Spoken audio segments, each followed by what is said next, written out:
It's that time again. It's the Berkey and the Badger Board Game Babble Show. It's going to get wild. It's going to get wacky. It might even get a little zany. We're going to talk about board games and the board game industry. And, you know, we might talk about anything else we want to talk about. Hey!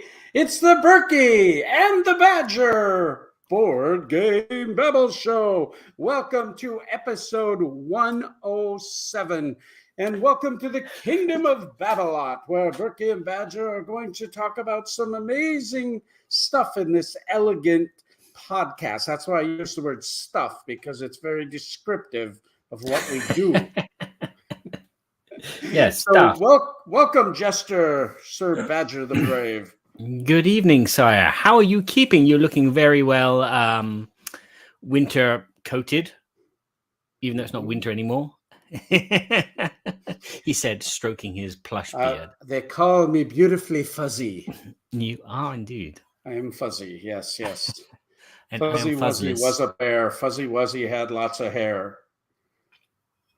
Fuzzy Wuzzy was a woman. You know what I've gotten into?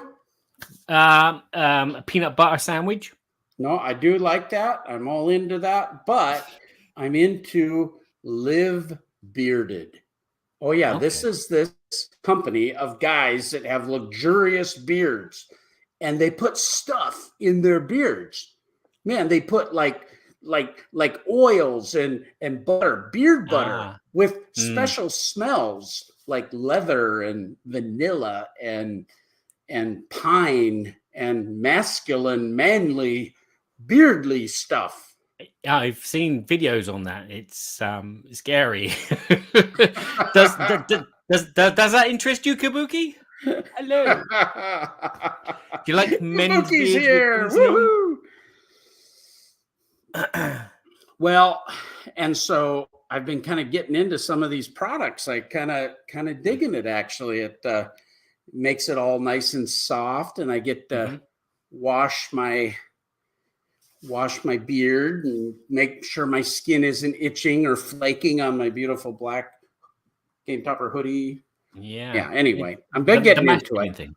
Yeah. I have 3 different scents already. Yeah. This many. Wow. This many.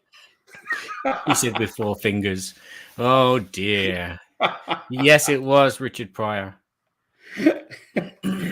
Well, that being said, we'll move along. Tell us what we're going to do on this illustrious show. On this Royal Edition, episode 107, sire, we are going to look at the things that make you go, Indeed. Before moving on to our first impressions section, where we talk about games we played for the first time in our good, not so bad, and ugly section. Ugly. Before swiftly moving on to the Babble subject, where we're going to be talking about designers and those ones that we love and those ones which we think should get their finger out and do a bit more work. Maybe. Yeah, this is going to be a fun topic. I'm excited about revisiting this topic of designers, and it's a big list that we could have picked from. So it's going to be an exciting topic, I think. Which makes it hard to list as well. It's like your top 5 designers.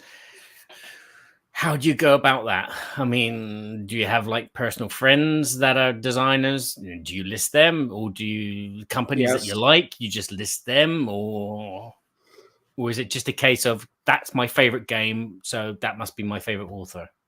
Yeah, I think it has to do with, having a podcast that reaches the world like ours with such great illustrious numbers of following, and people become aware of us because of our prestige, if you will.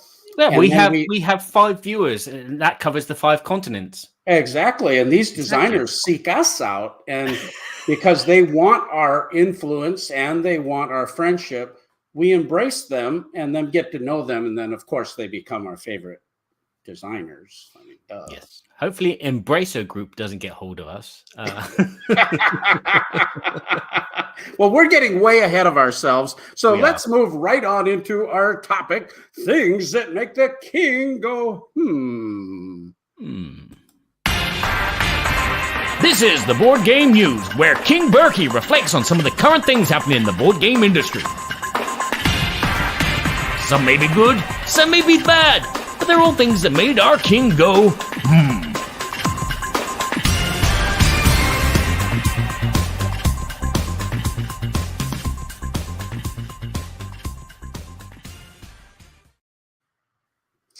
Well, one of the things that has made me go, had to do with an ICV2 report regarding about hobby game sales. It was titled Hobby Game Sales Eke Out a Tough Win in 2023.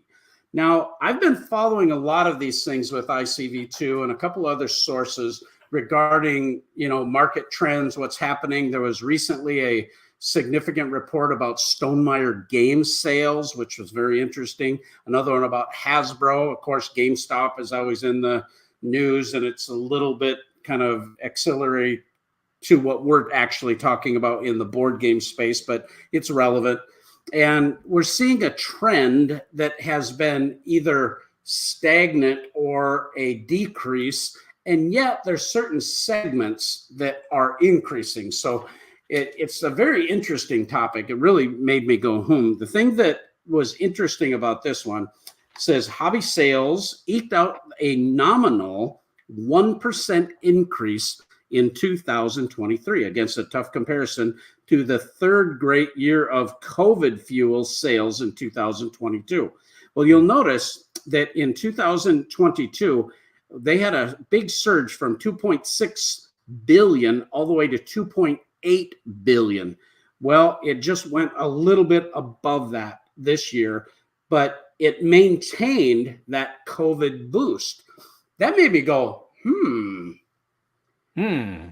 because during COVID, people were buying a lot of board games. There was a big resurgence of sales, and we actually increased it slightly. So I thought that was pretty interesting. Yes. It talked about a trend in 2023 trend that they estimate that US and Canada was around 2.8 billion for 23. So of course we're not getting European numbers in here. So I think the overall number, if I remember right, was over 4 billion. That being said, it said the nominal increase was less than the rate of inflation, holding as the previous year's sales levels was an impressive performance for a market that had gone up over 70% in the previous 3 years. A feat was accomplished despite declines in 3 of the 5 hobby game categories. There was a decrease actually in the Lord of the Rings Magic the Gathering set. That was a contribution, that helped increase. If you continue to read through this category, retailers actually had modest declines of 2% in some categories. The other category, I just lost my place, I'm sorry. There was a surge of out-of-home dining and entertainment and travel. They call it revenge travel. Other people were really wanting to get out, I guess. And so that may have impacted the number. It seems like the trading and collectible miniatures were by far the number one selling group in those increases that fueled the overall change. But the actual board game sales were slightly down. Yeah. That's a synopsis of several different reports. You go there and look at this information yourself. But I think what I'm finding interesting is how strong, even though we are encountering negative market conditions in the world with inflation, people's discretionary income seems to be under attack. All of those kind of things. Wow, people are still buying board games. Yeah, because people are still spending a lot of money on collectible card games. Yeah, when you have a hobby, you might as well go with it. I think is the thing. I mean, there are so many different hobbies that people can do. There's so many niche little things in the world now that I think people are like diving in to what they love. And it was kind of reminded me back when I first started watching the Dice Tower back in 2011 and 2012, and then there was is it Jason Levine? Yep. Has this like board collection which he doesn't open and he just buys every single game. Yeah, he's got like 8,000 games. The only person that does that. So there's people out there are like doing it. One, maybe for their love and their passion, but two, to be in that niche and have that collection, so they can go into the Guinness Book of Records or just to go onto a documentary about something. But that's an extreme view for what they had at the time. But I can see why people do it. But as you were saying, sales are down, but profits are up. Is that due to the fact that the price of games have gone up? And maybe that's why the sales have gone down a bit, because they've gone up and people don't want to fork out lots of money. And obviously, there are lots of people that are restricted on their wage salaries after COVID, after losing jobs and probably finding new jobs, but not as well paid. And the economic situation has just changed everything. It's really interesting. I because being in the manufacturing side of accessories with game tables, with game toppers, of course, we're always looking at sales numbers, and you're trying to analyze different trends in the market and trying to meet, consumer demand. And all of these thoughts are in your mind regarding marketing and, what you should be looking at for the future. What are the trends? And there's some games that I think of Wingspan in this one report. Stonemaier Games, of course, with Wingspan, they went off the charts with that hit. He had no idea that was going to be the hit that it was. And it sold over 2 million copies because it went into distribution really fast. I mean, once that first print run of, I think it was 10,000 copies sold out and people were going nuts over this. He immediately jumped on making sure there was enough product, which he did very wisely and smartly. And look at the phenomenon. But now you look at his sales during that peak year were at 25 million, I believe it was. There's an ICV report, and it went down to 16 million because those sales have slightly tapered off. It's still an amazing evergreen. But you take a company that goes from 12 million in sales to 25 million or whatever that number was. It was a significant increase. Wow. Right. Yeah. Yeah.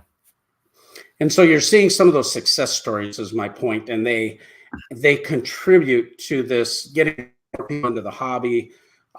People that like yourself and I, when we first got into the hobby, we got the acquisition disorder. Mm-hmm. we were listening to top 100s by everybody, and that's a good one. I got to get that one. Well, I didn't really like that one, but they said it was really good, so I bought it, right? Yeah. And then you start to develop your own taste, and then you start buying the games that you like. And this is almost like a topic we could have, but definitely. It's very interesting that sales are continuing to be strong and stable, at least. I think that's very significant for the hobby, and I think that's really great. Yeah, although I am a little worried because I've been hearing about the Embracer Group in the video game world. Some of the publishers, like I think it's Epic Games, have bought themselves out of their acquisition because Embracer have been closing companies down that they own. I was gonna actually have this as a topic. But I've talked to some people on the inside of a couple different things, and Miniature Market, which was purchased by Asmodee. which is owned by Embracer Group. Well, Embracer's going in there and getting real corporate, of course. They got a bunch of people on a board that doesn't know anything about anything, making decisions for everybody else in the world, right? I really don't like that personally. No. But they're making these cost type of moves, and Miniature Market ends up being bought out by a couple of the people who had moved up the chain after the sale from Steve Luzinski, and they now were able to purchase back Miniature Market from Asmodee. Very interesting. But in that process, they closed down their retail stores. So they no longer have their big Miniature Market store in St. Louis, and then there's another one over in Illinois somewhere. So just online, which is probably a bit more financially stable for them. Yeah, I'm not sure about all that. It's like that was a big presence there, and so now there's a void. And I kind of like that, in fact, though, because nature abhors the void, so there creates this vacuum, and all of a sudden somebody's going to go in there and fill it. Precisely. I'm sure. Very interesting. And there's nothing worse than someone telling you how to do your job when they've never done your job. Yeah, no, exactly. Going back to this corporate crap. Yeah, I agree with that wholeheartedly. Hey, Tim Douglas says Kabuki Kid has got a whole bunch of publisher or of designers that we're going to talk about later. So we'll come up with those a little bit later. But Tim Douglas says, it's probably coincidental, but I feel I finally completed collection where instead of buying one game a month, I will maybe buy 2 games a year. Then again, even 1 game a month is not too bad, Tim. So when you're buying like 10 games a month, that's bad. I know. I remember my Essen, when you look at people go to Essen or Gen Con and they come back with about 30, 40, 50, 100 games. It's wild. In one month. But I remember doing that. Yeah. Well, not to that extent, but. I think Tim's point is really well taken because I feel satisfied with my collection. Might be a good way of saying it, and maybe even a little overwhelmed with my collection because I can't get to the games that I love. But I'm really glad to try some new games. We tried Undaunted, and I just so love that game. And what if I wouldn't have tried Star Wars, the deck building game? I love that game. Yeah, there's a hole for everything. All my holes seem to be filled with all the types of games that I like. I don't feel the need to go out and get something else to fill that hole because that hole's already filled with this game or with that game. But you never know. You play something and you go, wow, that is actually better than that one. So I'm going to move that one out and put that one in. But anyway, we're going way off subject now. Yeah, it's like this I think should be another topic about gamer fatigue. Yeah. I think we could talk about it. But that being said, we are going to move on to our sponsor, Arcane Wonders. Okay.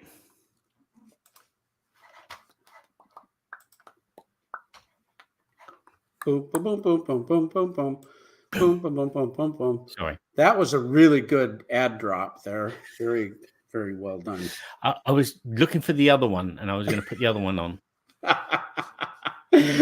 Arcane Wonders, a super good company that we love supporting. I love the team at Arcane Wonders, and they've been continuing to grow and create amazing games, but also just their team.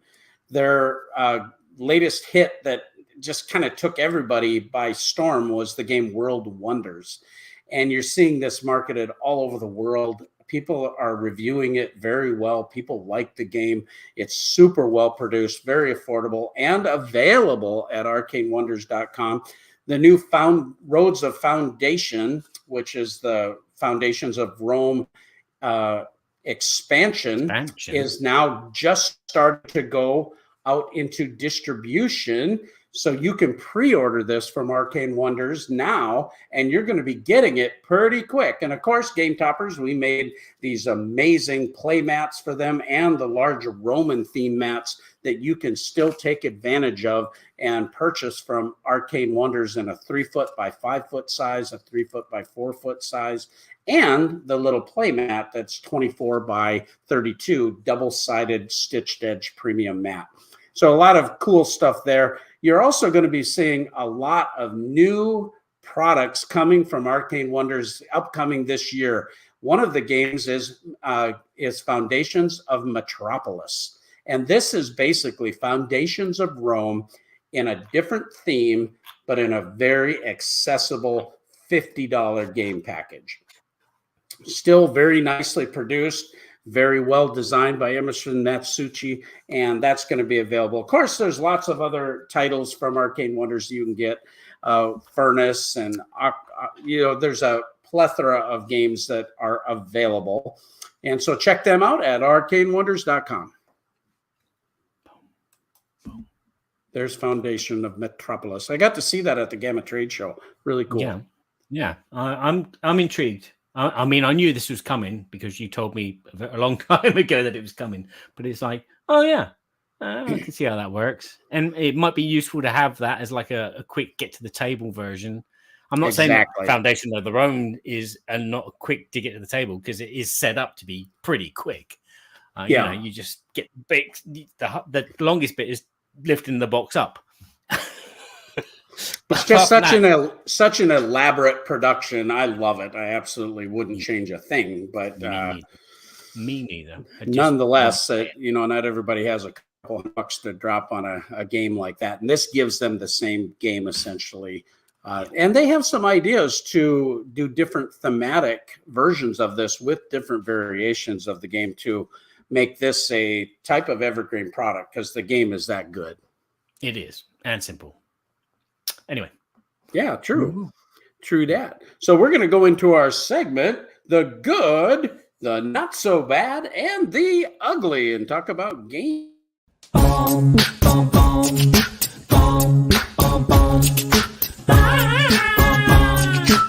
good, the not so bad. Wait for it. And the ugly.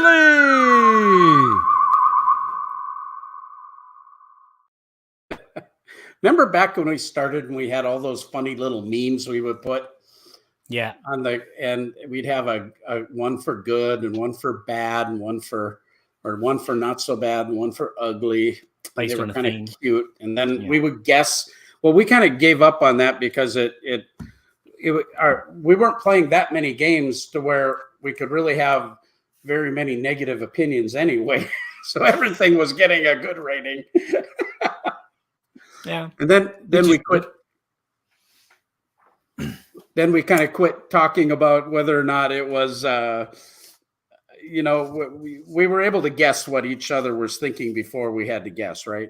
Yeah, kind of, yeah. Well, do you want to go first there, sir? I only have one game. Okay, I'll go first then. I've got two. Okay. You've got two. This is a game that I played at Tantrum Con here in late January, and it's from an up-and-coming publisher that's been doing some amazing work, actually, and really getting a name for themselves. It's called DeVere Games. And DeVere Games, this is a game called White Castle. And what's really interesting about White Castle is the way this game combos. It's a Euro game. You're going to be going to different spots on this board. I'll have Barry put up a couple pictures here for you. And you're going to the garden, or you're going to go to different spots on the board with a dice placement type of worker placement system. So you've got pips on the dice that are going to allow you to get different resources in these different spots. And you're trying to move up the castle to get more influence, of course. And by doing so, you are going to get more victory points at the end of the game. Well, the components of the game are really great. They put it in this really small box, which is, I think they should make a slightly bigger box actually, but because it's hard to get them back in the box. But other than that, this was just a super interesting resource management game because you're using worker placement with the dice, but you're collecting these resources in a way that allows you, if you have a card from a track, that it's going to allow you to do something that you might be able to get resources from another track or go do an action there because there's a card there that will give you certain abilities. And you know that you've got a little tracker there that you're moving your cubes up to represent what your resources are. So it's all in a pretty tight little contained format. I've only played this game one time. So the good, the not so bad, and ugly is a first impression type of thing. But what do you think my first impressions are? Okay. Again, hard to judge from your explanation, and Kabuki keep putting designer names up, so I'm distracted. She's saying, cut out all the crap. Let's talk about designers. Oh, right. Okay.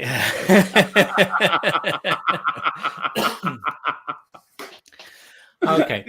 So I'm going to probably say it looks kind of relatively middle of the roadish kind of Euro game, resource management, nice kind of simple objective cards, no text for you to read. So I'm going to say that you found this game enjoyably good.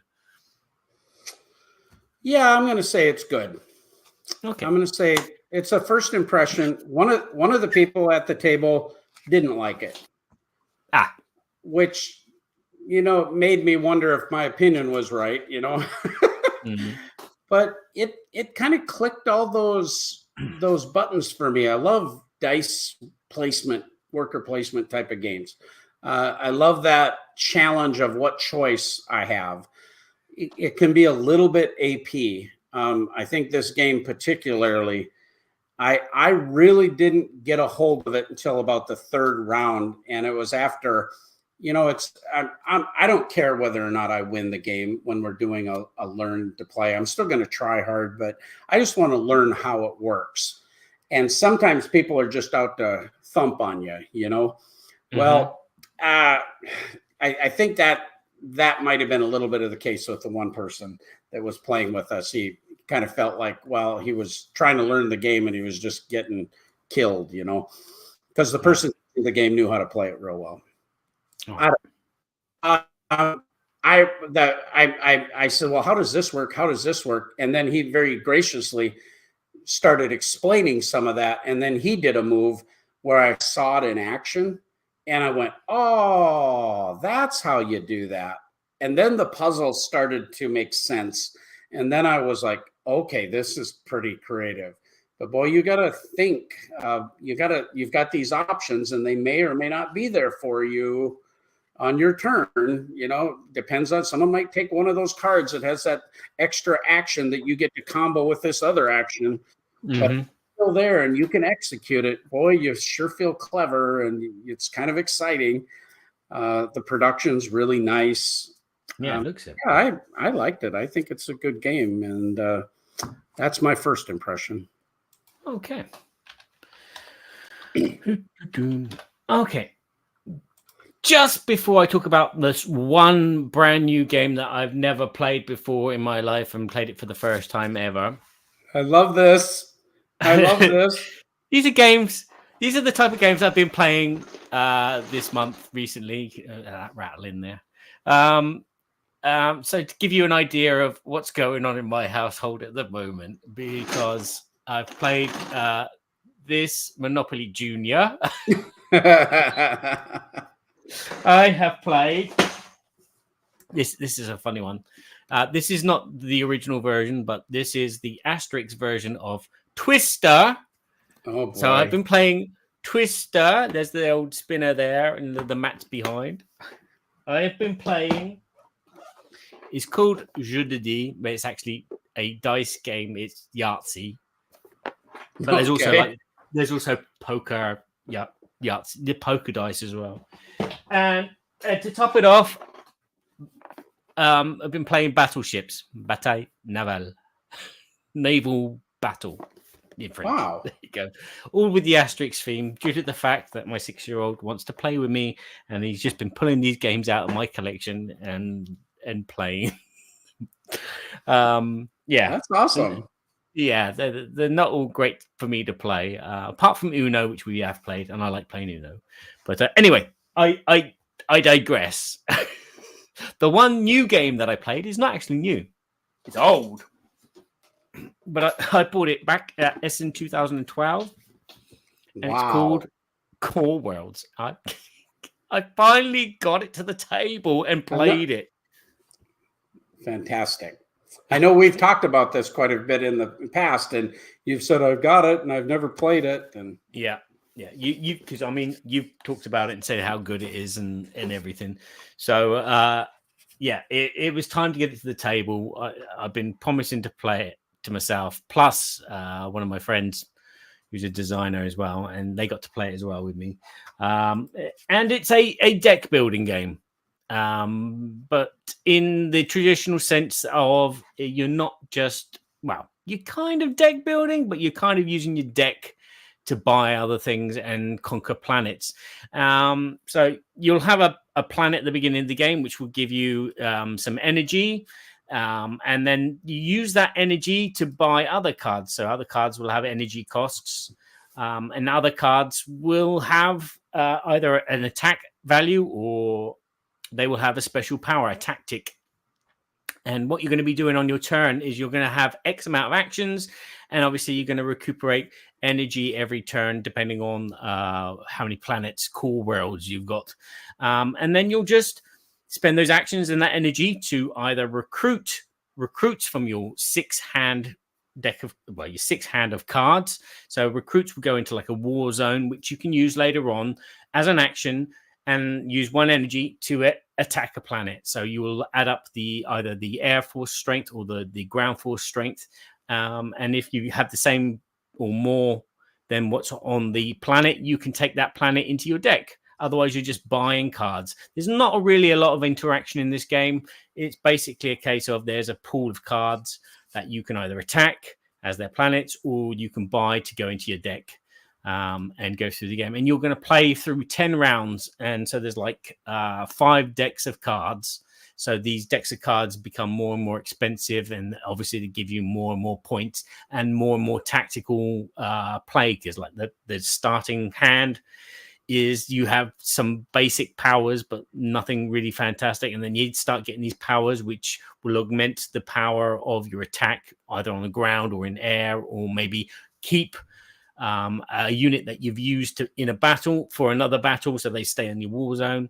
And as I said, you play 10 rounds of this until everyone's burnt out their energy and their action points, and then you see how many points you got by looking at your worlds, and if you've got any character cards with points on them, you count them up as well, and the player with the most points is the winner.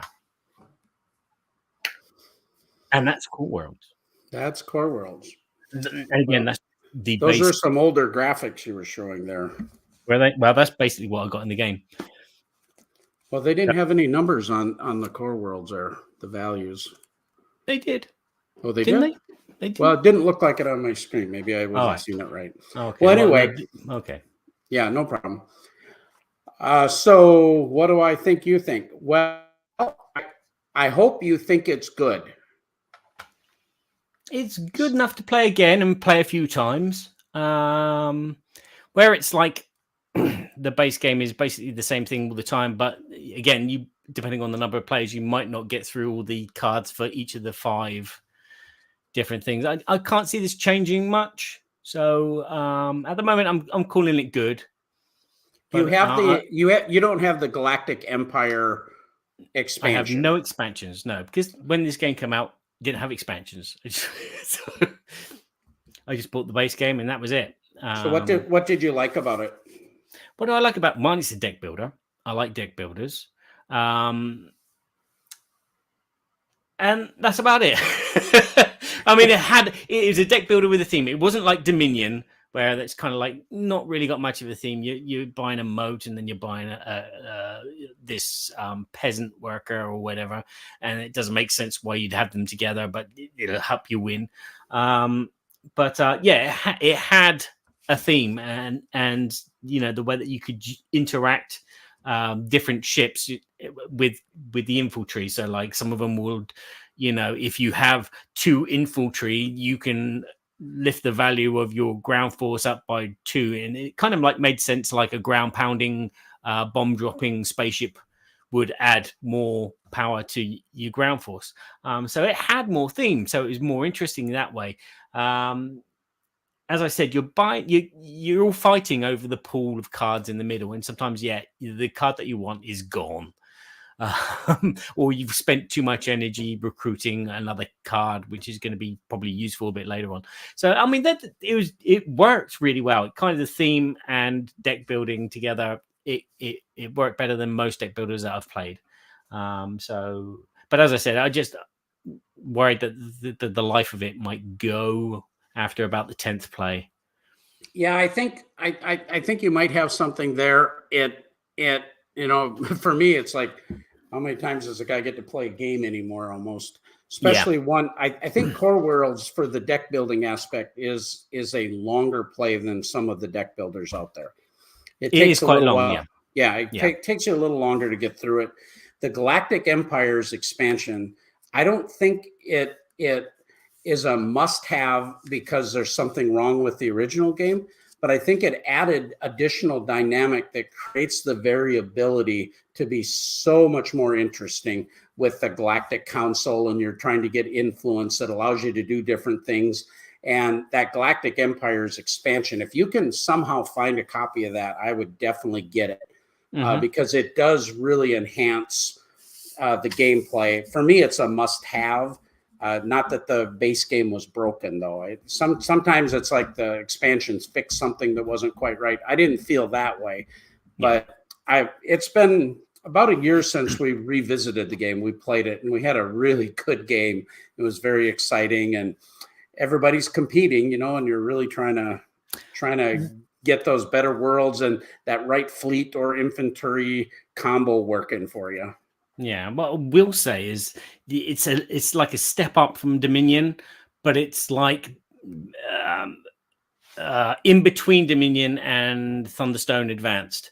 Yeah, Thunderstone Advanced is just a bit too much, and this is like sits in the middle. So it's kind of like that next evolutionary step, and it plays as long as Thunderstone Advance as well.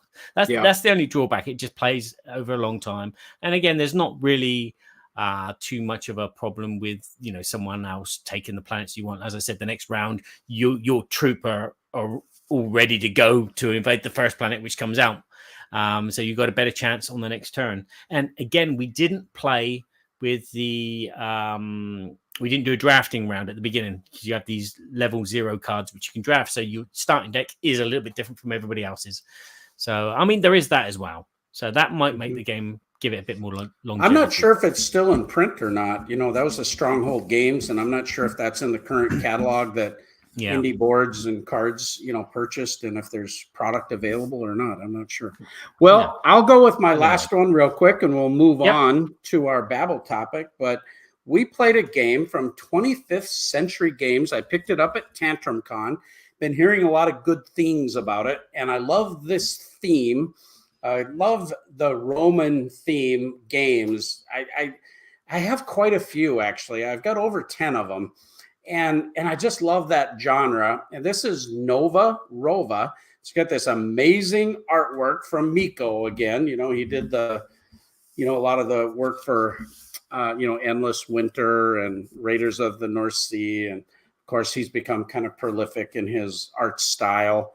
Nova Roma it's a Roman themed game, but it almost felt like a Stefan Feld game because there's got all these different areas that you go and do stuff.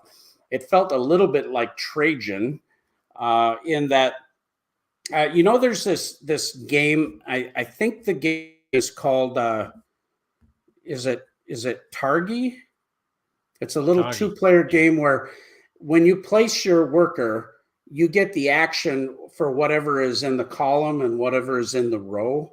Mm-hmm.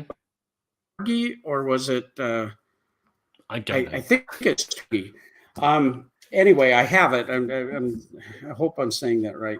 Anyway, there's a couple places on. Okay, good. Kabuki's confirmed. That's right.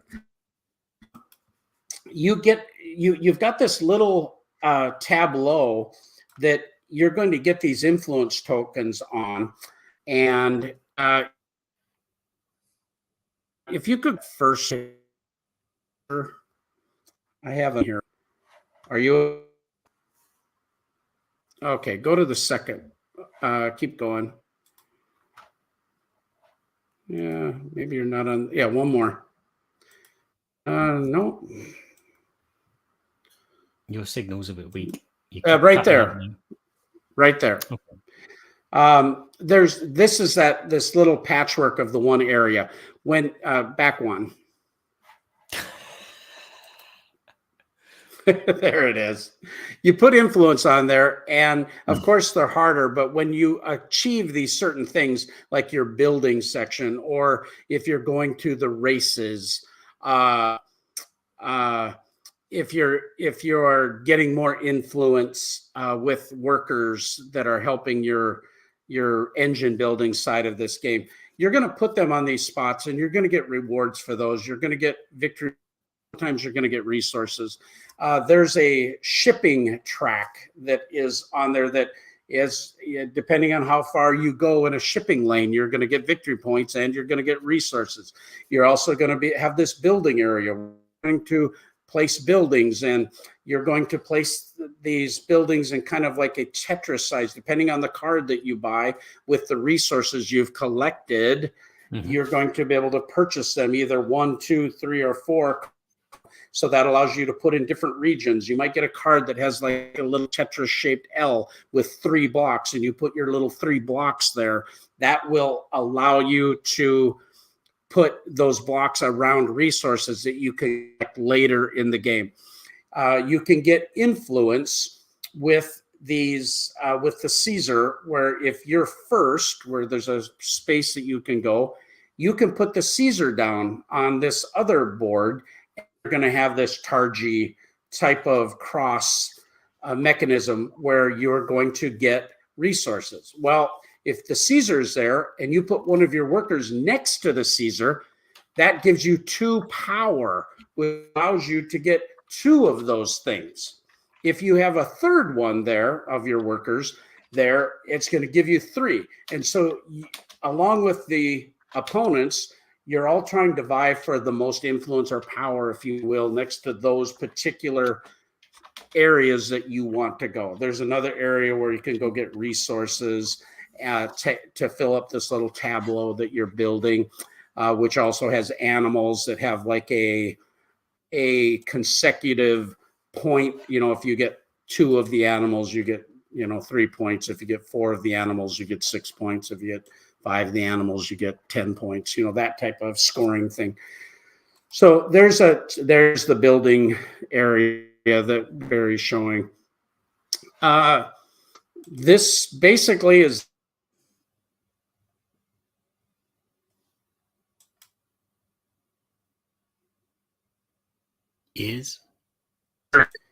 very Euro resource management type game.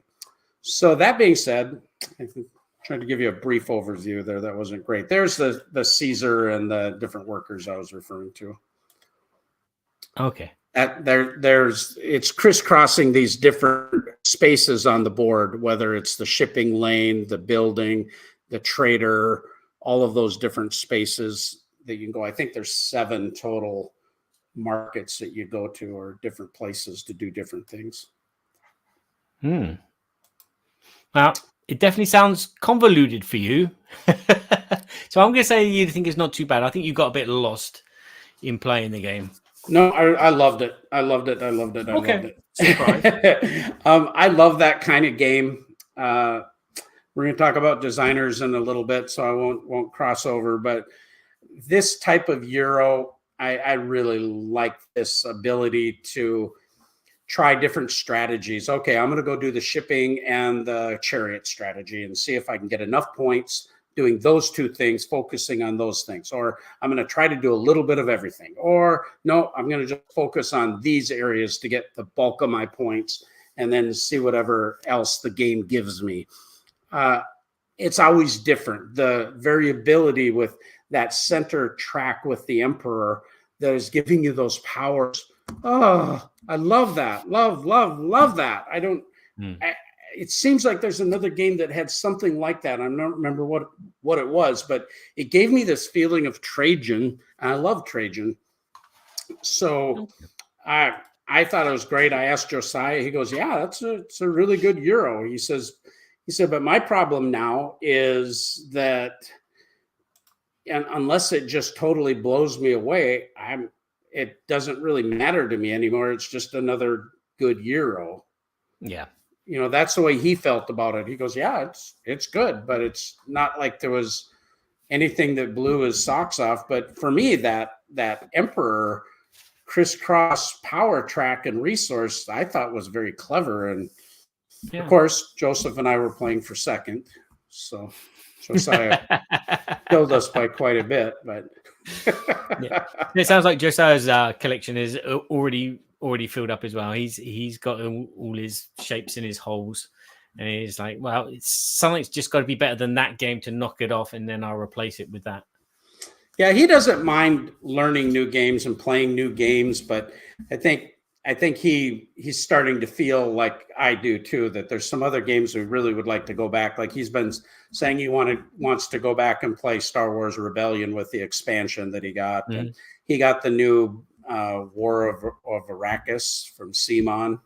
Yeah. He really wants to play it because he really enjoys those thematic games too. And sometimes we're trying some of these new games that we're getting and things like that. But 25th Century Games really did a great job with this game. The production quality is awesome. I can see why people are wanting to get their hands on it, and it wasn't available.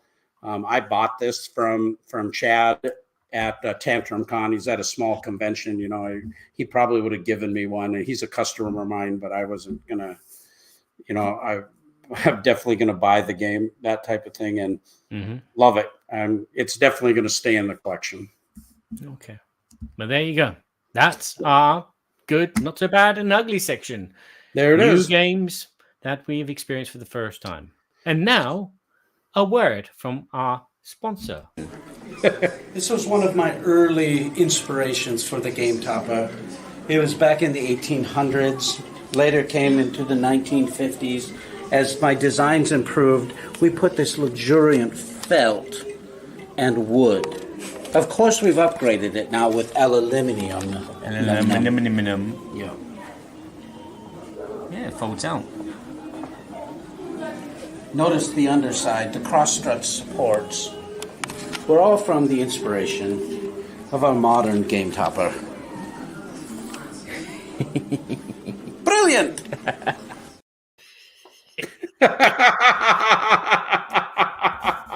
I love it. Was that from our trip to the UK a few years back? Yeah, way back in 2018. Yeah, that was at Warwick Castle, wasn't it? It was indeed, yeah. That he had that game table. Yeah, that's so awesome. Well, Game Toppers, of course, is a sponsor of the Berkey and Badger show as well, and of course, the company that I own. I love talking about Game Toppers because the whole reason we designed a game table was to think, how do we enjoy playing games in an upgraded style? I had a dedicated table that I built with my dad, and my daughters had lived a little ways away from us. And I thought, how do I make a portable version? And there's my daughter, Maddie, actually, that we named the Adler after. And there's my son, Eric Summerer. Your Uncle Sherlock. These are all my family, Moriarty, the Mycroft. But we basically just wanted to find, how do we make a portable version of a game table to elevate everybody's gaming experience? And then the thematic mats. And then as we developed the idea and it took hold, we were able to expand the line so that we had so many different offerings, from miniature tables to freestanding full-blown tables with dining covers and cup holders, accessories. And I mean, we have 330 SKUs of products at Game Toppers now. And we just finished our last Kickstarter in November and are basically all done with fulfillment now. We're just sending the stuff off to the United Kingdom and to Europe because we're going to be at the UK Games Expo. And we think people are going to get stuff in Europe a little bit ahead of time than what we told them even. And in most cases, people got their pledges ahead of what we told them and fulfillment within just 2 or 3 months. So if you still want to get in on some late pledges, you only have about 2 more weeks. Once that happens, we're going to close down the pledge manager once we're done with all of this fulfillment. And there's about 2 weeks left, but essentially within the next couple weeks, anything you purchase now from Game Toppers is going to be going out very quickly. So it's almost like ordering it directly from our Shopify web store. But you can late pledge, take advantage of over 40 unlocked stretch goals, crazy good map bundles, some package deals that were awesome, and then a lot of the new inventions that we came up with. So check it out at GameToppersLLC.com. Anywhere you type in Game Toppers, you'll get all kinds of wonderful information. So thank you so much. And with that, we're going to go on to our Babble topic. And now it's time for the Babble, Babble, Babble, Babble, Babble, Babble, Babble, Babble, Babble, Babble, Babble, Berkey and Badger's Board Game Babble. Hey, we're going to be talking about Designers. Hey, Tim Douglas has got a comment. Yep, I saw that. Coming out of the blue, Berkey, I finally bought a copy of Baseball Highlights 2045 with a bunch of expansions, and I love it. Unfortunately, my daughter, who's my #1 game partner, does not. That's a bummer. Oh. Maybe if she played it a little more and got a hold of it, maybe she'd like it. But maybe she doesn't like deck building and that kind of thing. I don't know. But he mentions Baseball Highlights 2045 was just on GameFound. Eagle Griffin had an amazing campaign with a bunch of new promos. The campaign just ended. I think the late pledge manager is going to open up in the middle of April. And you will find a brand new promo card with yours truly on it. The new card revealed is Berkey Puckett. Oh, yeah. Berkey Puckett. And he is a very special card because he has a lot of abilities. He was kind of taken after one of my favorite baseball players, Kirby Puckett, from Minnesota. He was known for leaping at the wall, catching home run balls and stealing home runs from other players. And he was also clutch, where he would get on and they'd be behind by a run. And sure enough, there'd be a guy on base and he can hit a home run. And so he has this dual capability of leaping catch, canceling home runs, and clutch home runs when he's in play. So that was very special and very humbling that Eagle Griffin allowed Berkey to be in the game. So I'm pretty pumped about that. That was kind of fun. Cool. Very lucky. Ooh, I know I saw a picture of it somewhere, but it's a picture of me with my top hat, actually. So yeah, it's pretty cool. I was going to drag it up for our viewers to see, but shucks, I can't find it. Well, that was fun. So we're going to be talking about designers. The designer goodness. We did publisher goodness the last show, and so we're doing designers now because they really do need a shout out. We're just going to dive into some questions and discuss between ourselves, just spitball however we feel about designers. And we'll take it away with what do designers do? For those of you who don't know what designers do. I don't know what they do. I think they eat cheeseburgers and stuff. Because in France, they're called authors. So, and I kind of like I've suckered into the word author. I like the term author because it sounds like they've written the game and they've created the game.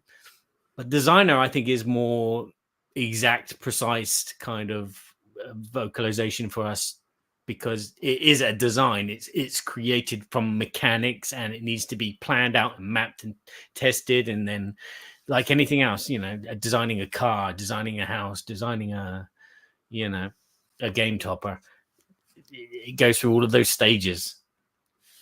So yeah, they design a game. You put a lot of questions here, and I was kind of, I let you fill out this part of the. You filled out this part of the. Yeah, and I was hoping that you'd come along with your red marker pen and go, no, that's rubbish. That's rubbish. I wasn't sure, after I read them, and I was like, I'm not sure what I have to contribute to it. There was a couple thoughts. We can kind of go through these questions, but I figured you probably have something that you want to expand upon. But one thing you said is, are there things they should be doing that they're not currently doing? And I had kind of a snarky thought. Take it away. I thought what some things they should be doing that they are not currently doing is they should stop remaking the exact same game with just a different theme, because I already have enough games that are the same. Yeah, but you could say that that's like the Monopoly syndrome, where at least there's a monopoly for everyone, because you might not like Star Wars and you might not like Lord of the Rings, but you might like Wallace and Gromit, and you want, no, I'll buy Wallace and Gromit Monopoly. And I think that, over the years, that's kind of my thing. I mean, I've kind of fallen into that trap. It's like, yeah, this game is like that game, but it's got this theme. Again, going back to Dominion and Cool Worlds. They're both deck builders, but I prefer the theme because you can feel the theme in Cool Worlds. Although Dominion I like playing because it's quick, fast, and easy to get to the table. So, yeah. Kabuki Kid made a good comment here. She said he's talking about Feld. Well, not really, but yes, because this new City series basically is remakes of other games that he's already done. And in one situation, I think it made it worse. I loved the original Bruges, and I don't know for sure how I feel about the other one. I don't think I care for the other one near as much. I'm just lost at Amsterdam. Yeah, but in a way, you are right, because the other thing I wanted to say is, yeah, they should stop designing the same games and just put a different theme on it. They should be designing the same game, but having a different theme and something different about it. Yeah, that's what I mean. Something unique, something that builds on it or is innovative. I mean, if you look at Ticket to Ride, each version of Ticket to Ride is the same game, but this one has this. You can get resources in stock. This one has barriers, and this one is for 2 players only. So in that kind of way, it's justified. But, if someone's just doing a version of Uno, but instead of pick up 2s, they put pick up 3s and that's it. That's their new game. Or it's a new roll and write, and instead of having to do lines diagonally, you have to do the lines horizontal. It's like, those tiny little changes which justify their game do not work. Yeah, that's kind of what I'm getting at. And I think your third thing, it says, are there any that are just stuck in a rut churning out the same thing? I think that's kind of where my thought went on all of that. Okay. Yeah. I mean, they're just remaking same old games. Is that what you meant by that? Yeah, I was just wondering if you knew of any designers that you thought were stuck in a rut. I mean, you could say Alan Moon is stuck in a rut because all he's doing is Ticket to Ride, and he's not designing much else. But why should he? He's made a fortune out of that game, and good for him. He's having a nice time with his life. And again, he's made lots of people happy by making that game. So, well, one of my honorable mentions is Reiner Knizia, and we're going to talk about our top 5. But I mean, that guy has designed a lot of games. Good grief, hundreds of games. I mean, I was blown away by all the games, and so many of them I hadn't even heard of. And yet the ones that I do know of, I do know how it seems like some of them are starting to feel kind of like the same old, but he's got some amazing games that I think are awesome, like Raw and Amon-Ra and, Battle Line. We just played that over Easter break.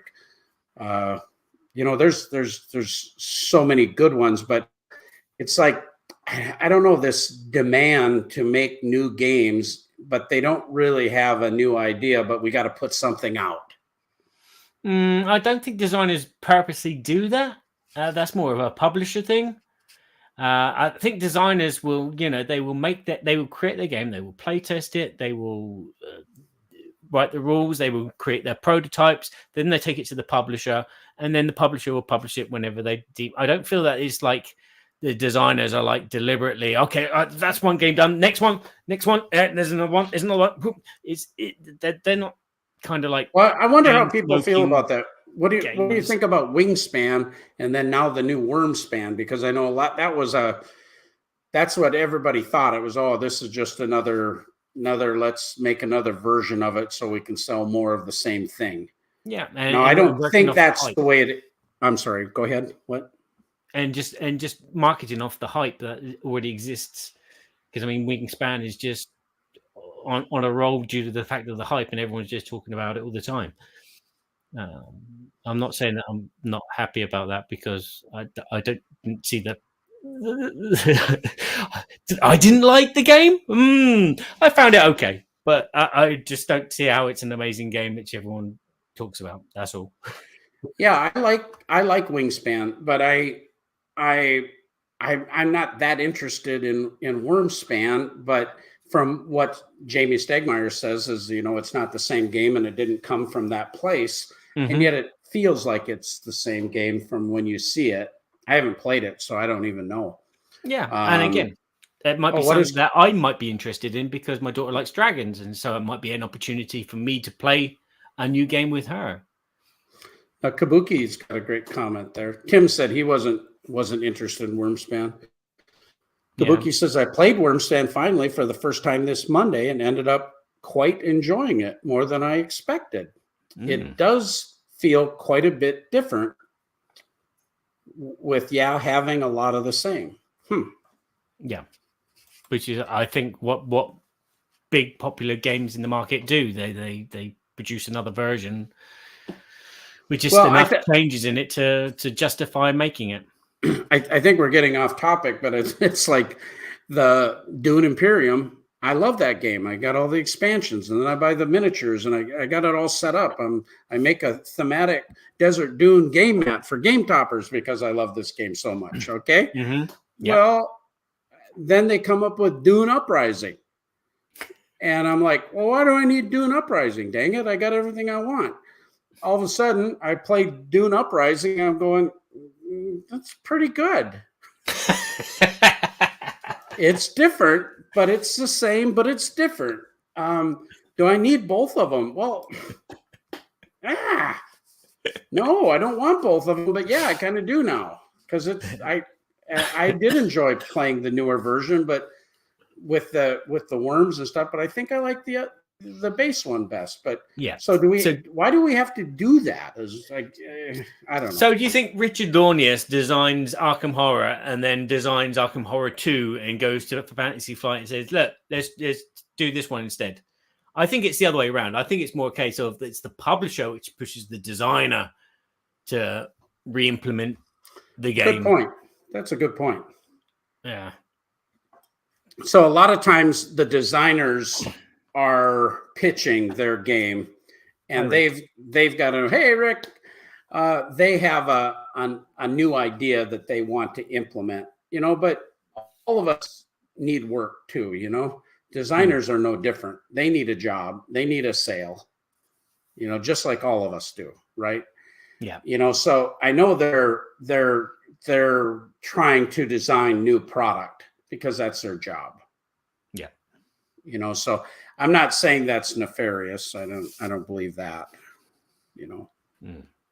Interesting.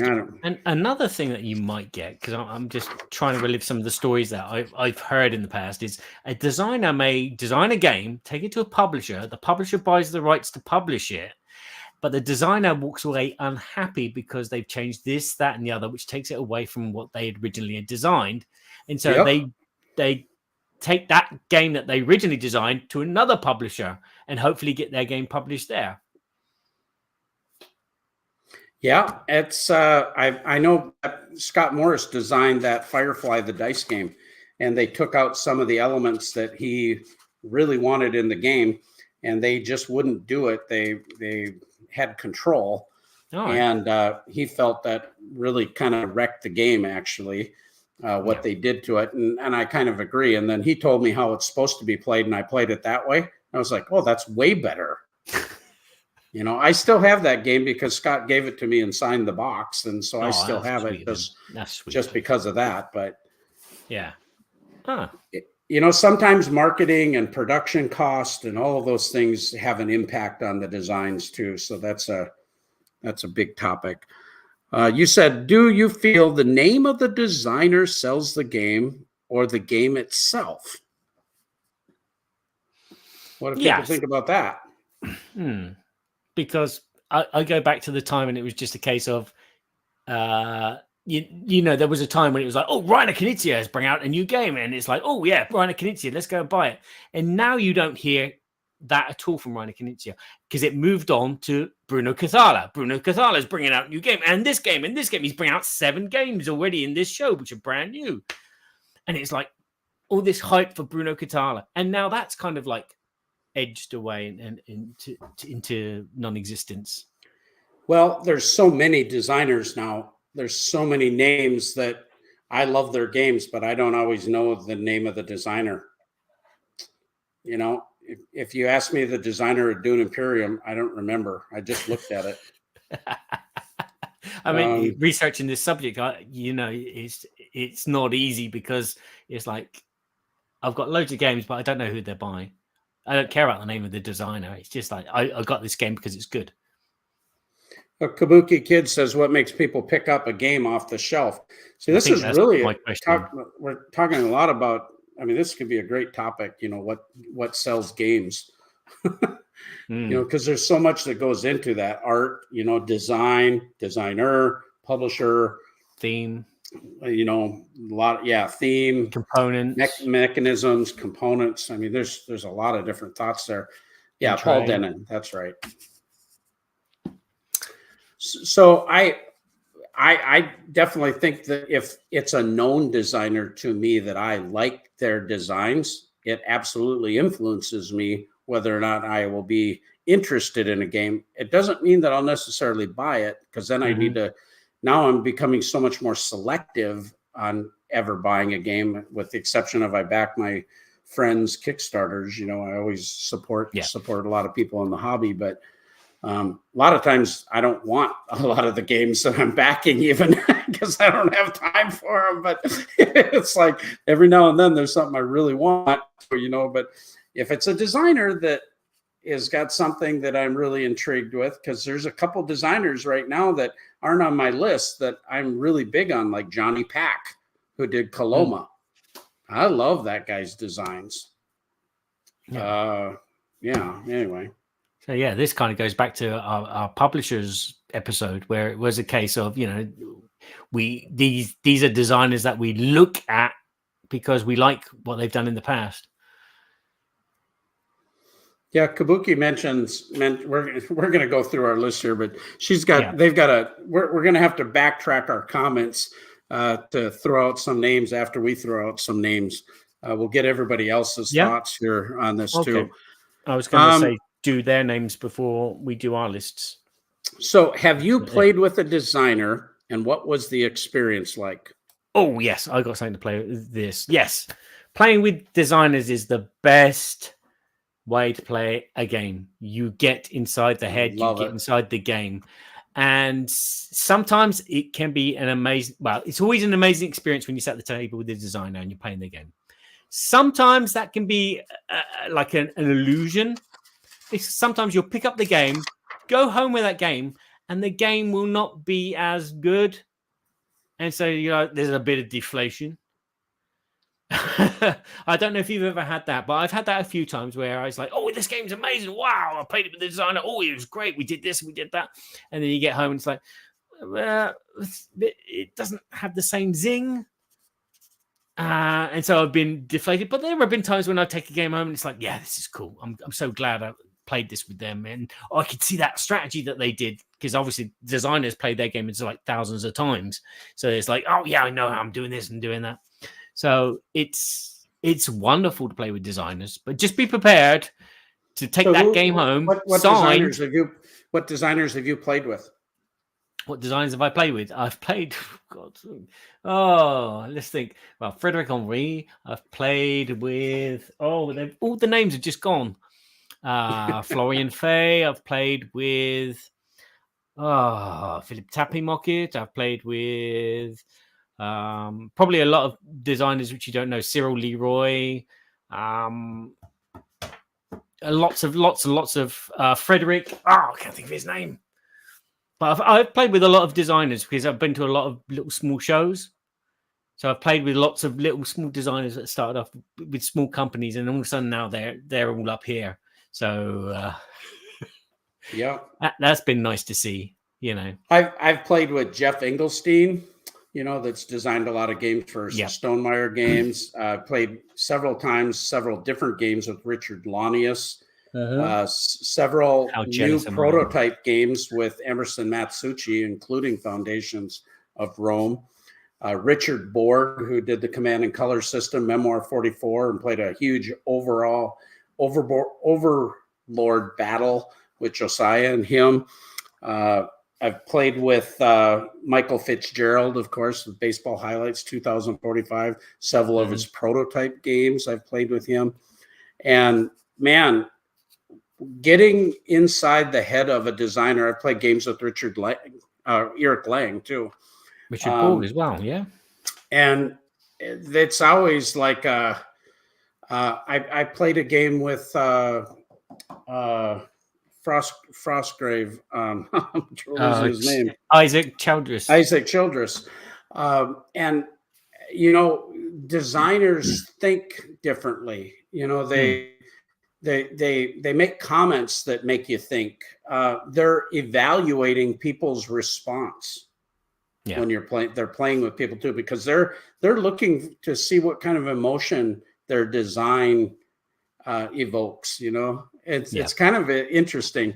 And so anyway, I think it's just fabulous playing with designers. Their games. I played Nothing Personal with Tom Vassell, and he was one of the designers of Nothing Personal with Steve Avery. And so anyway, Gil that's Hova. pretty. Yeah, Gil Hova. I've played with Gil. I'm sure there's quite a few more than I actually, and I've met a lot of designers, but not always played games with them. Tim says, I'm not as hardcore as probably all the people here. The names make no difference to me. I window shop and then research, or see what everyone else is talking about online. Much like me.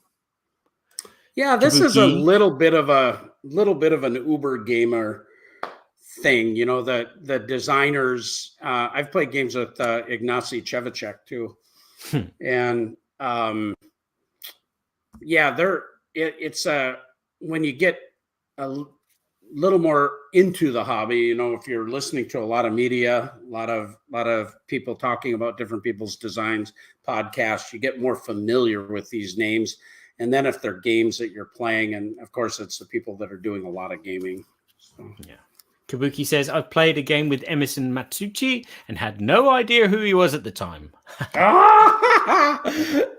Oh, that is so funny. Yeah, it's a bit like my I taught Stefan Feld a game but didn't know who he was. Yes, that story. I had the same experience with oh, come on, Kevin. When you're talking about all these topics, you got so much going on in your head. Yeah, Stefan Feld is really tall. Yeah. I met him at a Secret Cabal meetup. The guy that designed Brass Birmingham Martin Wallace. I was at Essen, and he was demoing the game, and I didn't know who he was. He was demoing the game Lincoln. Yeah. And I says, "Oh, this is Martin Wallace game? I love his games." I go. And he just kind of looked at me and smiled, and then we kept talking. And then I said, "So, well, you did a really great job teaching this game. Thank you." He goes, "Well, I'm the designer." "What? You're Martin Wallace?" And since then, whenever he's at shows, we hang out a little bit. It's just kind of cool. Okay, we better move on, right? Yeah, we have.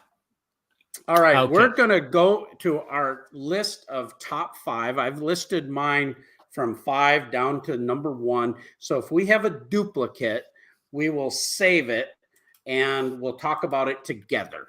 Is that all right? Okay, there's only one there. All right, so, oh yeah, you've got one. So why don't we start out with your number 5? Okay, let me just copy and paste his name into BGG, the wonderful, fantastic site called Board Game Geek. Now, if you folks have never done this, you can go up to the search bar, and if you right-click in the bar, there's a tab that comes up that says Advanced. It took me a while to figure this out. Once you get the Advanced, then it'll give you a list where you can do a time frame, or you can do a designer or a publisher or different things to narrow a search, and it'll give you a list. I found that extremely helpful, actually. Yes. I should have showed them, but anyway, my list is basically games that designers that I have a lot of their games of and have played a lot of their games that I keep an eye on. Again, because a lot of the games that I have, that one's by one person, that's by another person, that's not by a person. So most of the games I have are by one designer. There are a couple which I have like 2 games of, but these designers I have 3, 4, 5, 6, 7 games of theirs, and obviously I enjoy their work, and so I play their games. So going to my number 5, and again, these are not like miles apart. These are very, very close together. So my number 5 could have been number 3. My number 3 could have been number 4. My number 4 could have been number 1. So I just put them in order because of the games. Basically, I think the most games that I have of them. So I've got a couple honorable mentions after we get done that I just wanted to throw out, but we'll do our top 5 first. So number 5 for me is Richard Lonius, who has created my first game with him is Arkham Horror, which I still own, 2nd edition, an amazing game. I'll stop doing that. And I've always loved that game, and obviously I bought Elden Ring. Is it Elden Ring? It's not Elden Ring. Elder Sign, sorry. Thinking of the video game Elden Ring. But I bought that based on that, which was designed by himself as well. He's also designed some of the expansions for Mansions of Madness, which I have, but I haven't got his expansions. And obviously he is well known for the fantastic game Defenders of the Realm, which I'm looking forward to this new edition coming to Kickstarter this year. Yeah. And the Freedom 5 is going to be showing up pretty quick. Yeah, the Freedom 5 as well, which is the same thing but in superhero form. So hopefully I'll get to play that with my daughter because she loves Defenders of the Realm, even though we've never beaten it. He's also designed I've actually played Draco Magi a long time ago. I can't remember it though. But yeah, those are like the 3 main games that I still own, designed by Richard Lonius. And they're games that I really, really enjoy. So that's why he's my number 5, because there's only like 3 of them. There you go, some expansions. Yeah, he did the Rolling Thunder race game that's really, really super thematic NASCAR. Yeah. Dice placement. Okay. I don't know. I remember Run, Fight, or Die when Tom Vassell was reviewing that. And there's the Sentinels he's done some expansions for Sentinels of the Multiverse. Did not know. He has he's definitely a cooperative genre. He's one of my favorite people in the board game industry. Yeah. I see him at all the shows. We went out to dinner, lunch at Tantrum Con. And he has a couple of our game toppers too. And so we're always talking about new themes for mats. He helped us design our Cthulhu game topper mat, actually, because I was asking him for some advice on that. And yeah, he's amazing. I love the guy. Well, my number 5 is from a designer that it's one of the more heavy type of Euro game designers, but I absolutely, he's got some games that aren't that way also, but I love him. I just love his designs, and that's Alexander Pfister. Alexander Pfister. You spelled his name wrong. Now, some of the games that he is, I met him at Essen, actually, which was kind of cool. And that's you know, when Western Kevin, your brain is mush. Well, I was looking at Great Western Trail. When Great Western Trail came out, he's designed some of my favorites from him are Great Western Trail, Isle of Skye. I love that game. It's got an auction played that. type. I love that game. Mombasa, heavy duty Euro. Port Royal is one of our favorite push your luck pirate games. You know why pirate games are funny, don't you? Because you eat them for breakfast? They just are. Said Tony the Tiger. Arr. He's got a cute little game called Oh My Goods that was, I think, super fun in a small box and yet a big game. He's got a couple games that I haven't played that I really should. Maracaibo, Broom Service, and Boone Lake from Capstone that everybody raves about. People love those games, and I haven't got to those. I don't own those 3, but I would play those in a heartbeat because of him, his design. So answering that one question you had, I didn't buy those games because it's harder for me to get a game group together that'll sit down and play a heavy Euro. Okay. You know, but that's why he's 5th on my list. But I think the designs are great. I love them. And I haven't played the new Great Western Trail with Argentina and New Zealand. I didn't really feel like I needed to do that. Kabuki Kid has a comment about Pfister. Yeah. I give Pfister a lot of credit, but I don't love his games generally. He's a great designer, but his games just tend not to be for me. Yeah, that's fair. Okay. So my number 4 is higher up on your list, so I'll skip it. Shall I? Yeah, we can talk about it together then. Okay. Yeah, so my number 4 is Eric Lang. And this is how you search. You go at board games here, and this little tab drops down designers. Then you click in Eric Lang. You click the name, and then boom, there he is. I have to right click in that button. Yeah, you can do the advanced thing there, but you can just click here. No, but when you go to advanced, you click advanced. Yeah. How did you get the designers to just? Oh, you did have to go to the designer box. No, you can go search, and then you got board games here, and then there's a little arrow, and it dropped down the menu here. Oh, I didn't even see that. That's how I do it. If I only had a brain, a heart, the noise. I don't think I've got or played any of his games. Okay. Well, he used to be one of my favorite, actually. Blood Rage is my favorite game of all time. Okay. How could I not mention him, right? Yeah. But some of his later designs while he was at CMON, I was less interested in. Yeah. And so that's why it's kind of moved down the list for me with his, as far as his designs. Now, I don't know if that's fair or not. I think he's an extremely good designer. Some of my favorite games from him is Blood Rage, of course. I love The Godfather, Corleone's Empire. Love that game. Of course, you've got Ankh and Rising Sun.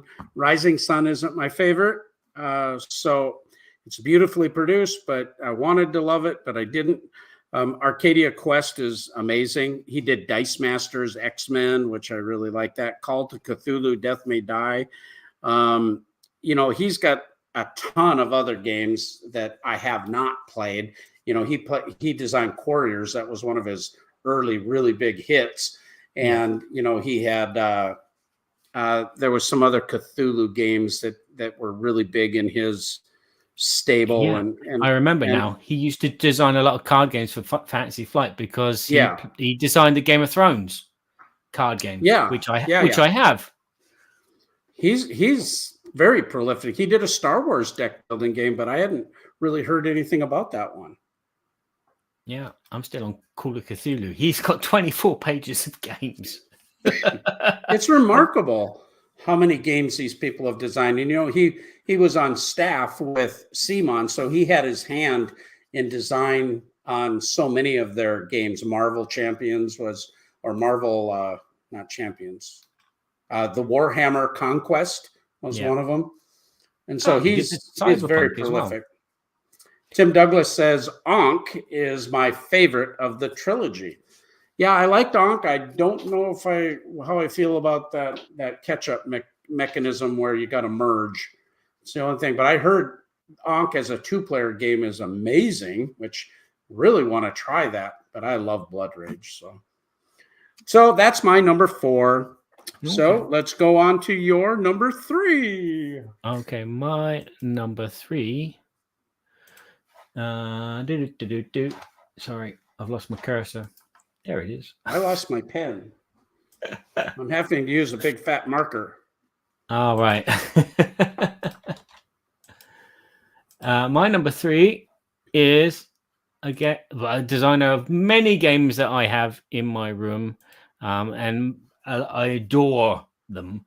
And that's Frédéric Henry, designer of Batman, but mainly the designer of Timeline, which kind of like was this amazing opening door for me. He also has the Adventurers, the Pyramid of Horus, and the Temple of Crack, or Croc in French, which are really cool. Crack. That didn't sound good. No, it didn't sound good. It's just like I can envision a wall full of just butts. Yeah, but you can see the games that I owned here. So I've got Asteroids, which is co-designed with him. I've played it once. I've got it on my shelf, and I still need to play it again because it's a great programmation game.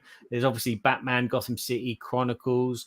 There is the Battisers, or the Builders, which is a small kind of compact resource. Well, no. Yeah, it's kind of resource building game where you're building buildings with resources, but it's all done in a small box of cards. He's also designed, there's the Builders, there's Cardline again. He's also the publisher now of Monolith. He owns Monolith. So they're bringing out Conan. Yeah. And they're bringing out, they've bought the rights off of Asmodee to produce Timeline. Just been talking about it. So, I've got a lot of his Timeline. I've got a lot of his Builders. I haven't got all the Timeline twists. That's one thing I would like to have had because they were quite good to play. And the Inventors as well. I've played that with him. And I think that's about it. Yeah, he's mainly famous for the Timeline and Batman. Interesting. Yes. All right, that's your number 3. My number 3 is Uwe Rosenberg. It is it? Hopefully you spelled his name right. I think so. It's like Uwe, right? Yeah, Uwe.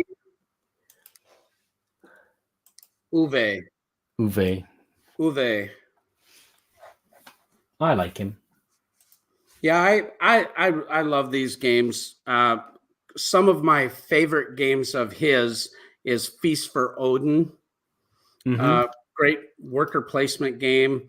Caverna. Of course, he's famous for Agricola, but I like Caverna a lot better.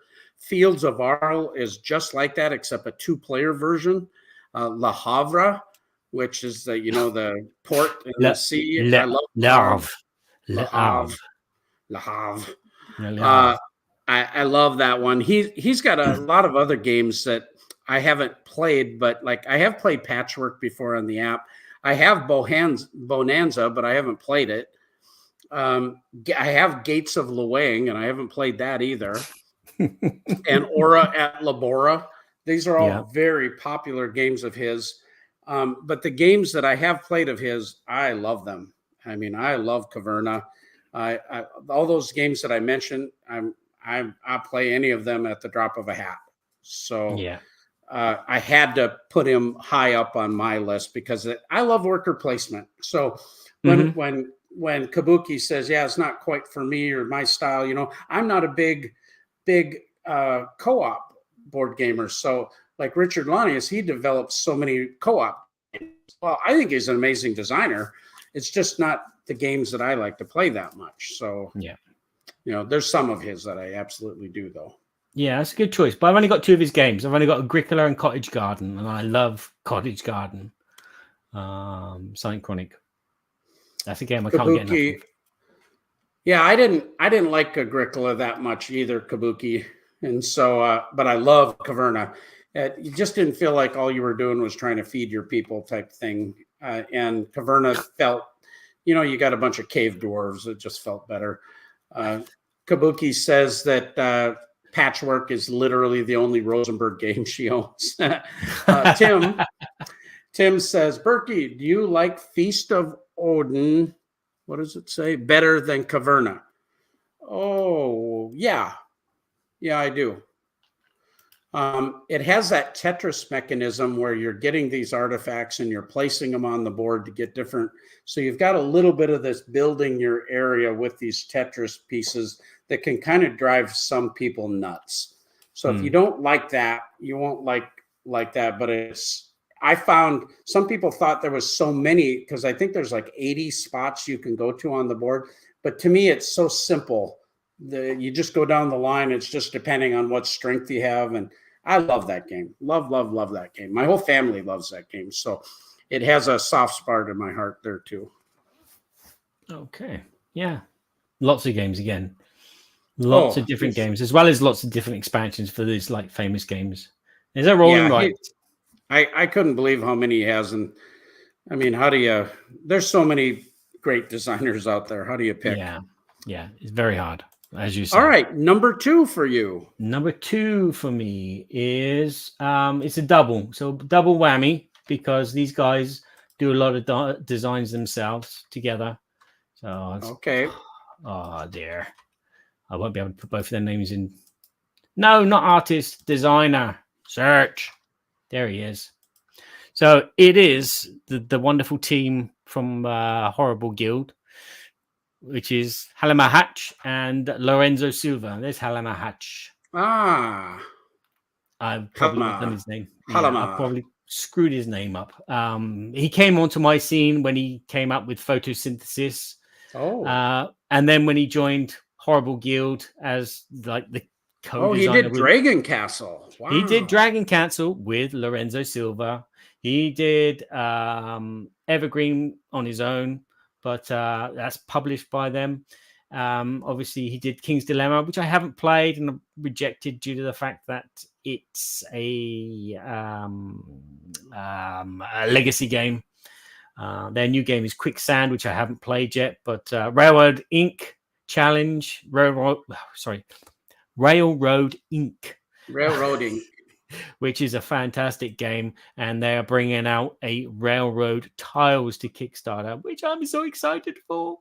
And they also worked together on Similo, and they also worked on Tiny Turbo Cars, which is not a great game, but it's still kind of fun to play. So I love those two working together because they just come up with some really good ideas. So I always look out for whatever they're going to produce, and when they're together, they do churn out some really good games. Wow. Yeah.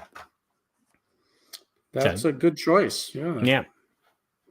Well, my number 2, and I tell you, I had a really hard time between 1 and 2. It was like a point salad, was it? Yeah, it was a point salad, and that's why number 2 is Stefan Feld. Stefan Feld. I love his games, and I don't know what there is about the point salad-ish nature of his games that I don't know if it just makes me feel like I can compete against players that are really good at perfect information games, and it's hard to do perfect information games when you're doing point salad games. Yeah.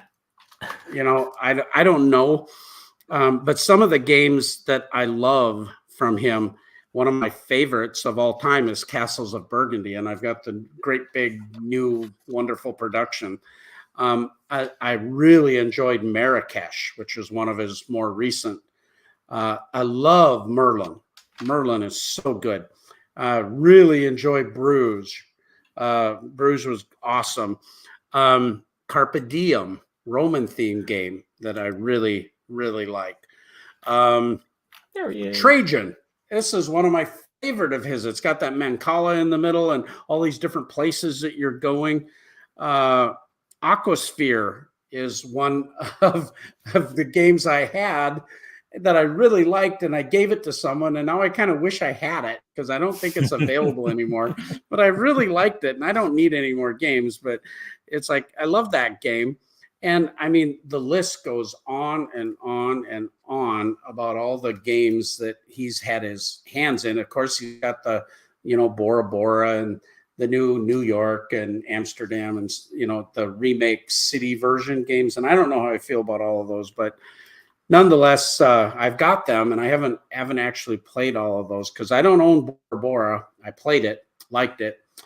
But these are some of my favorite games.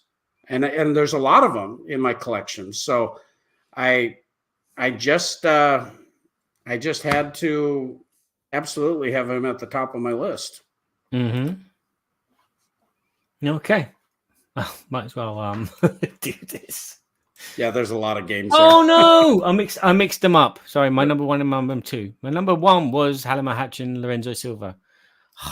My number two was they were your number Vladimir. one. Oh, they were Yes. your number one. Okay. Yes, because I numbered them after I typed them in. Oh. And so I thought instead of moving them around, it'd be easy to remember. But anyway, my number two, I'll edit this in the mix. My number two is Vlada Shvatella. This guy's a genius. He just does some of the most creative ideas all on his own. So he technically should be the number one because he does them on his own, whereas Halima Hatch and Lorenzo Silva do them together. But what can you say about code names, which is not just genius from just cards on the table? He's so good. I've played Dungeon Lords, didn't like that too much, but I had played Dungeon Pets afterwards and was like fell in love with this worker placement. We have to play Dungeon Pets when we're at your place. Okay, no problems. We shall do that. Charlotte would be happy to play that as well. So Galaxy Truckers again. Galaxy Trucker. Yes. It's just carnage of a game where you're just building a spaceship and flinging it into space and see if it manages to survive the gratuitousness of space. What was that? Mage Knight. It was on my wish list for like 50 years. And I never bought it still. Was he involved with Lost Runes of Arnak? No, it was his company that published it. Oh, that was just Chet Games, but it wasn't him. Yeah, it wasn't him. Okay. And then Pictomania, which is like my second favorite drawing game with words, which is, I've forgotten what it was about. But as you can see, he's also done Space Alert, which I've never played, and Tashkala, which I've never played. But then there's that big Through the Ages. Oh, Through the Ages. Yeah, that was number one on the BGG list for years. A long time. But I haven't played it. But anyway. I think that's why I put Halima and Lorenzo above him, because he's the better designer, but they've done more games that I've played and I enjoy. So there you go. I think that's a great choice.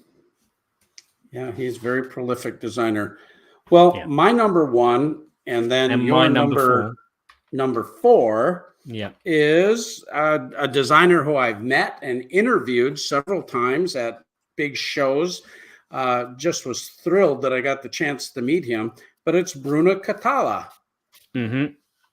Now he's co-authored a lot of or co-designed a lot of games. You know, he's done some games with Bruno Fudidi and with Anton Bauza. Mm-hmm. So he's done a lot of those, but you know, he's noted for Seven Wonders, of course, which was one of the first drafting games that we learned and loved playing that. He's got 5 Tribes, which I really enjoy. Mm-hmm. Cyclades is one of my favorite area control games. Love that. Mission Red Planet. Oh man, our family has had so much fun playing Mission Red Planet. And then you go to some of the Days of Wonders things that he did with Cleopatra, City of Architects. Well, it's amazing. Then you go to Shadows over Camelot. It's my favorite cooperative game. You know, I say I don't like cooperatives. I like them when they have a hidden traitor, like Battlestar Galactica and Shadows over Camelot. And then with the Merlin expansion, oh yeah, baby. Then he did Abyss. I love Abyss. I mean, that's fantastic. A game you and I both enjoy a lot, Jamaica. Yep, that's classic. I mean, amazing game. I love it. I love his designs. They're in that lighter family weight arena. You know, he did Yamatai, which I hadn't played. Did he do The River? I'm on eyes at the moment. This Jamaica. Yeah, I don't remember if he did The River, but he did Yamatai, which I haven't played. He's got a lot of other little smaller games too. And, so King Domino. Who hasn't played King Domino? Queen Domino. Yeah. Raptor, that little 2-player game. I have Jurassic Snacks. I have the other little game, not Ice Cool, but Ice thingy. What did I just see? He had his hand in the Conan game. He had Longhorn. I have that one. Yeah, I've totally forgotten another game which I've just seen, which I know I've played. Dr. Shark, that's it. He did that with Fiduti, which is a fun party game. And Mr. Jack, that's Dan King's favorite game. He loves Mr. Jack. One of his favorites. He helped with Nicodemus and Imaginarium for Bombayix. That Imaginarium is a really interesting game. I like playing it. I don't play it enough. I've just got rid of Queens. I didn't like that one much. I didn't hear about that one. No, it's kind of Cottage Garden, but with bees. What are your favorites from him? Oh, Sea Salt and Paper. Yeah, sure. Oh, that's brand new. I have it. Yeah, I noticed you just passed by Senji. Just started. Did I? Senji. Yeah. This here game was one of Z Garcia from the Dice Tower's favorite games. Mm-hmm. And he loves Bruno Catala. And I bought it. I was able to get it at a one of these math trade things, and it's sitting on my shelf of shame. I need to play that. But yeah, as you said, Abyss is an amazing game which he co-designed with Charles Chavillier. Muck that up. But yeah, this guy has worked his magic into some of these games and made them better than what they should be. Zany Penguins? I haven't played that. I know it's Bombayix in a metal tin game, but I haven't played it. Do you like 5 Tries? I did. I've played it once. I found it was one of those brain games, and it was like until halfway through I was like, I see, this is fun, and it got to the end and I was like, I lost, but I would play again. But I need to be in the right kind of frame of mind. You can't just jump into it cold, like a cold shower. But Kabuki said Yamatai was decent, but far from my favorite game from him. Yeah, that's what I had kind of heard about it at the time, and for some reason I just didn't get excited. The art looked good, but it didn't look like anything that I was that interested in. Yeah, but he's done a lot of good games, and I've got a lot of the games that he's done here, so that's why he's on my list. Well, just this doesn't get going too long. Yeah. You might want to go back up to the chat all the way up to the beginning because there's a lot of designers that Kabuki and Yep. So folks here we were go. mentioning. I've written them off. So we have Kabuki. She says Rana Knizia. She also says Yep. Dave Thompson. Oh yeah. who Undaunted. Okay. John DeClaire. Oh yeah, that was one I was thinking about. Okay. She's got Corey Koenigsegger as our favorite designer. Absolutely. Star Wars stuff, man, and a lot of other Fantasy Flight. Tim agrees with Kabuki about David Thompson. Richard Lonius. We have Rainer Stockhausen. So what did he design? That's a good question. Ignacy Chevicek. She actually spelled it right. Yeah. Mark Herman. Who's Mark Herman? Who's Mark Herman? See how bad it is? Oh, Yeah. Ryan Lockett Ryan and Elizabeth Lockett. Hargrave. Good choices. You know those guys. Rob Davio and Matt Leacock. Yeah, Rob Davio. Thank you for HeroScape. That's what I can say. Sid Saxon for sale. That's about it. Gary Gygax for the first tabletop role-playing game. Yeah, I probably wouldn't have a job. Antoine Bowser. Yeah, I have a lot of his games, but yeah, okay. Bruno Catala. Wolfgang Walsh. Oh, yeah. Love that. And Ketterling. Yeah. So Mark Herman is a war game designer. And Reiner Knizia. Oh, Reiner did Orleans. Yes, that's one of my favorite games. I didn't realize that. That's the problem, right? Yeah. Yui Rosenberg and Stefan Feld. Stop coughing. Emerson Matsuchi. Merci. Yeah, I love him. And Lang and Garfield. Yeah. There you go. I was gonna put Garfield on because I like King of Tokyo and I like Phil Walker Harden. Great Damuti, but that's about it.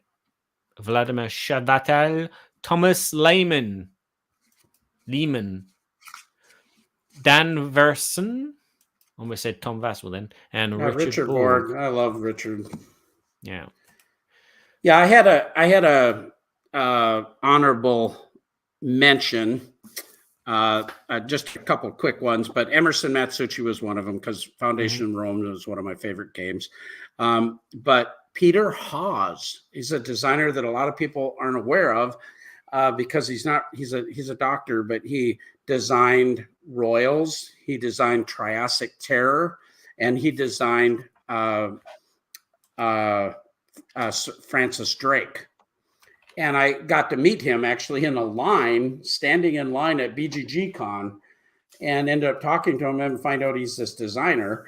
And I just love his designs. I love all three of those games. There's not a stinker in the bunch. And a lot of people don't talk about him, but I think he's pretty amazing. And then Reiner Knizia, just the sheer volume of games he has and the ones that I like of his, there's quite a few actually. So yeah, I got a couple of his games. But they don't really stand out. They're just fun games to play. But anyway, I could say Ryan Matthews too. With Twilight Struggle and The Making of a Present. There's gosh. And I could say Bruno Solter and Ludovic Rudy for Seventh Continent and Seventh System. I can say Ludovic. That's just two games. That's just two games. Yeah, that's just two games. It's a bulk of work, right? Yeah, and they're games that I play a lot. But that would kind of go into the category of they're not pushing themselves because they're sticking to this kind of like same kind of stylized game. I think I'm my favorite designer. All the games I play in my head.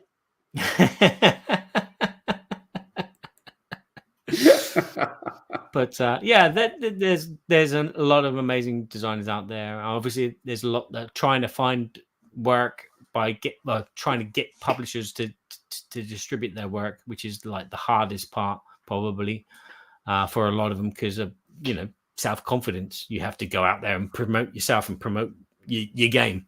But I wouldn't say don't stop producing. I just say just try and do something different. Go out there, try and do something different. Try and create the next amazing kind of revolutionary board game. I have to say Mike Fitzgerald too, because baseball highlights, but he did all the Mystery Rummy series games too. And I mean, he's got quite a few under his belt. Yeah. Kabuki says there are a ton that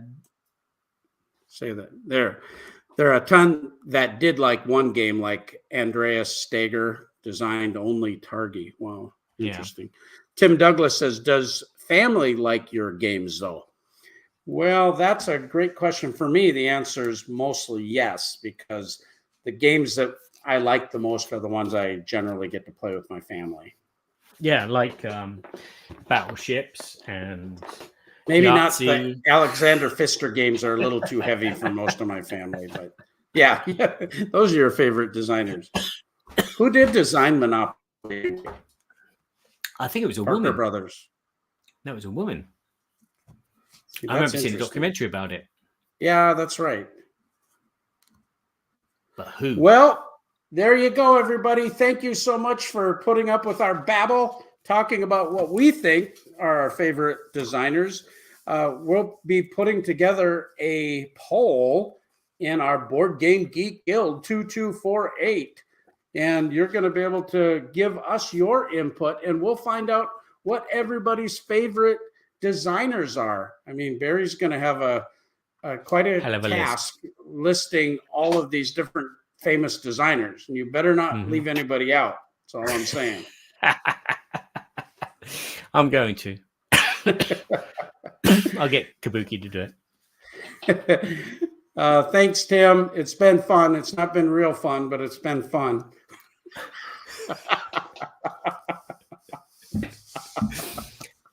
Thanks, Kabuki. It's been a blast, but not really a blast. Didn't work quite as well, did it? No. It's always such a joy to be able to talk to Barry, my good friend, about board games, things we love in the hobby, and just, you know, we're pretty casual about this. This isn't all that well performed or anything, but we do love talking about our hobby and our friendship, and we're getting ready to gear up to go to the UK Games Expo. So if you're going to be there, Barry's actually going to be helping us at the Game Topper booth. So we'd love to have you stop by and say hi and chat for a little bit. That's going to be exciting. That's coming up at the end of May and into the first couple days of June. And you can check us out when this is professionally audio edited by Sir Barry. It'll be on iTunes and Stitcher and all the favorite podcast platforms. You can check us out on Twitter, Facebook, Berkey and Badger Board Game Babble Show. You will definitely find it if you search it. Yes. Not hard to search. And so I need to find the button. Thank you very much for watching. Thanks again, everybody. Have a great day. See you soon.